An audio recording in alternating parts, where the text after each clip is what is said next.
when you see an individual, you have one client in the room, but you don't have one person in the room, because we are relational beings. We are always relating. And what Yalom, who's one of my most favorite therapists on this planet, says is a good therapist gets to know the cast of characters that your client carries around inside their head. I would also say inside their heart. And I invite you to think about your day and to think about how many times you catch yourself having imaginary conversations with different people. What we are doing in EFIT in the end is we are expanding people's sense of self. Bowlby said that in the end, and it fits beautifully with Rogers as well. In fact, I'm confused. Was this Rogers or Bowlby? I'm not sure. It doesn't matter. They said so many things that were the same. They are so easy to integrate. I wish they had met. They never did. But either Bowlby or Rogers, I think it was Rogers actually said, the essence of health is for people to feel competent and worthy. Competent with their experience and worthy. And if you're worthy, if you value yourself, then you can engage with others. And that's what we're moving into in EFIT. We're expanding the sense of self. The goals of EFIT are to create corrective emotional experiences in session. Emotional experiences that are on target, organic, that flow naturally from the client process and that reach an existential level.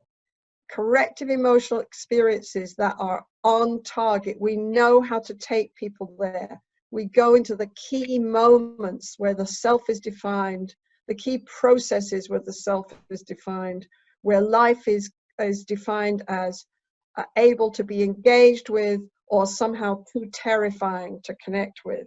We go into those moments and we go in an on-target, organic way that is existentially relevant to people. So, and you do the same thing in couples therapy.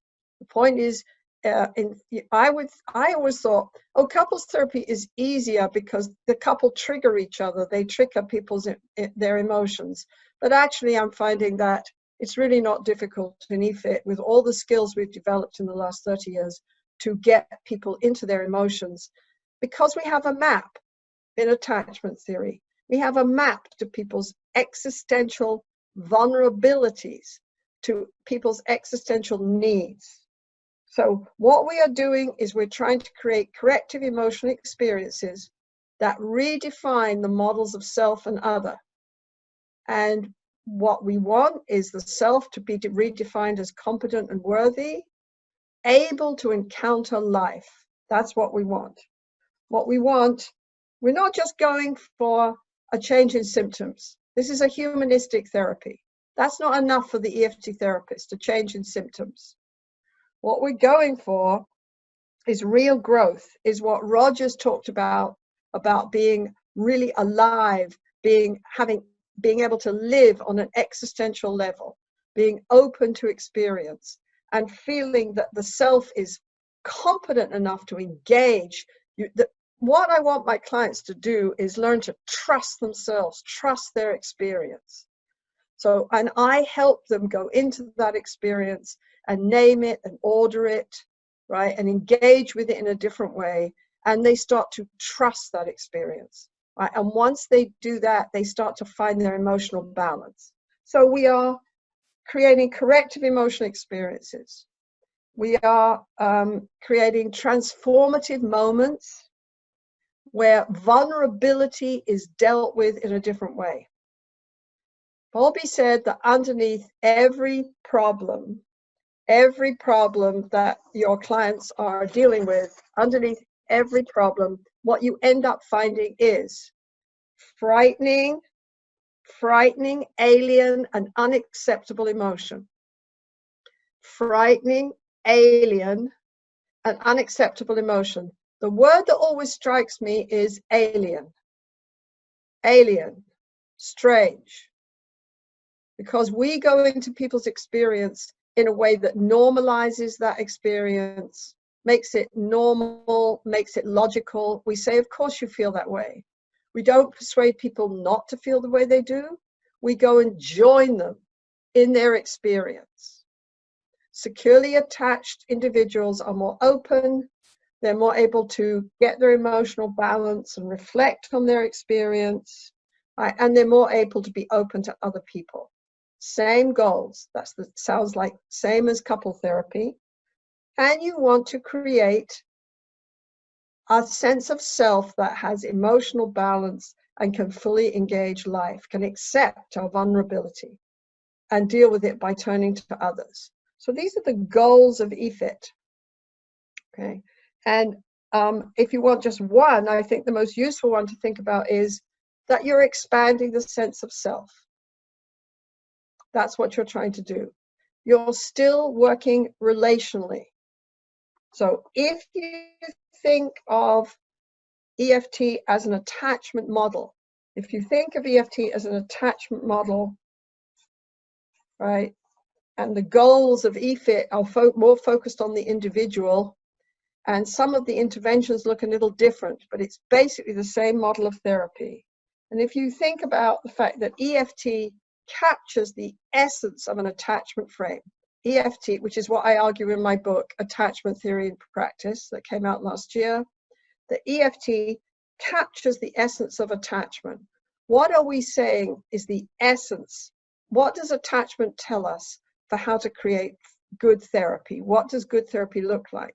Because I argue that attachment, as the best developmental relational model of personality that we have, really gives us a tool to integrate the whole field of psychotherapy. The thing that makes our vulnerability impossible to deal with and pushes us into dysfunctional ways of dealing with it, which just keep us stuck, is aloneness. Aloneness, aloneness, aloneness, aloneness. We are not wired to be alone. We are not wired to face life alone. Our nervous system just isn't wired for it. We're talking about biology here.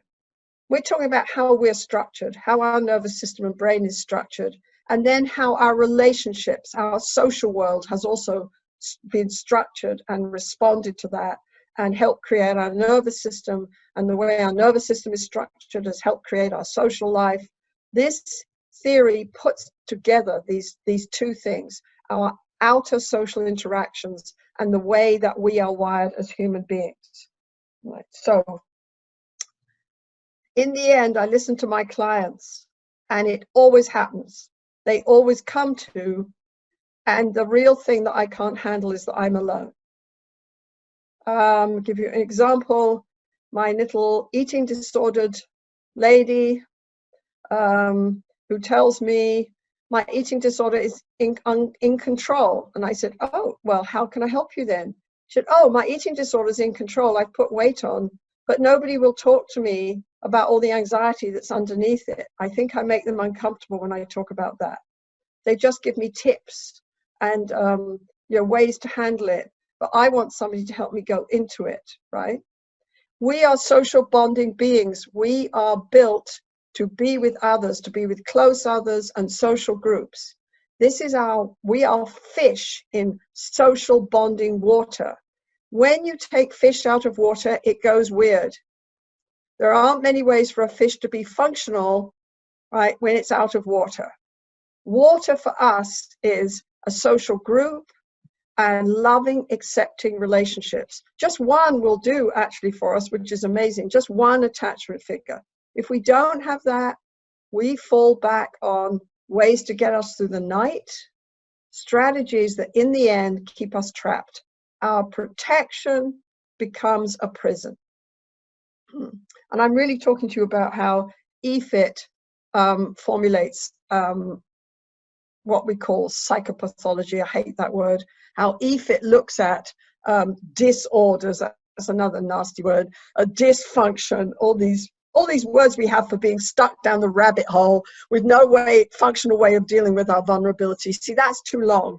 You can't have a DSM diagnosis called stuck down the rabbit hole with no real constructive way of dealing with your vulnerability. But that's kind of what I talk about. So attachment tells us how to look at health and dysfunctional behavior as a process where we get stuck. And the big element in there is facing our vulnerability alone. Attachment tells us to focus on emotion as a core organizing factor for our inner reality, our between reality. Tells us we need a certain alliance. Tells us, this is a big one for me, tells us that significant lasting change has to happen within and between. The way we've always talked about that in psychotherapy is the between is with the therapist. So we've always said the between bit, the interpersonal bit in change is with the therapist. Maybe. But what I learned in couples is that an attachment figure can create change that I can't. I can normalize a person in couple therapy until I'm purple. The partner is much better at it. If someone's buried in shame, I have a 20-watt light bulb to shine down into their pit of shame. Their partner, who, if they're responsive, has a stadium floodlight. So I like the idea that, yes, I'm there and the client interacts with me in a new way and I respond to them in a new way, but then I get them to close their eyes and interact with an attachment figure, a responsive attachment figure in a new way. And that is even more powerful because, you know, an attachment figure never loses the power to engage us and take us into absorbed flow. So what are we doing? What are we doing in EFIT? We are looking within at how people put their experience together in ways that either help them, empower them and give them emotional balance, or keep them stuck and constrained, let's say, going down the rabbit hole, right? We particularly look at whether they have sources of support in their life. Give you an example of that, actually, which is a good example, and I'm doing it more and more with my clients. I try to come up with an image or an experience where the client does feel competent. With Amy, I went into her swimming. But when I mean go into it, I don't mean talk about it. Good EFT is not talking about emotion, it's experiencing emotion. It's a corrective emotional experience. So with Amy, I sat and had her close her eyes and talk to me so that I can get it and tune into what it felt like the last time she won a race. I want to know what it felt like. I want to know in the last few seconds of that race, I want to feel her breathing. I want her in the experience. I want to feel what it felt like with her to have her body go through the water. What happened? I want to feel her reach for that place where she's going to win, reach for the edge of the pool. And I want to feel in her body, how does she feel then? The first time she sucks in air as she comes up from the water, right? And she goes, ha! Right, and she opens her mouth wide, she sucks in air and she feels powerful. I want that image, and she can go back there and create safe haven with that image, right? And that I'm picking up in the first session. A good example is also with, and we learned how to use imagery in couples therapy. A good example is my trauma client. I'm working with a very severely traumatized woman at the moment. And I needed to create safety with her. And I couldn't find any relational experience where she was really safe. So we talked about how she survived. She survived her amazingly abusive family by going to the gym. And at the gym, she was exceptional. She was exceptional. She was particularly exceptional on the balance beam.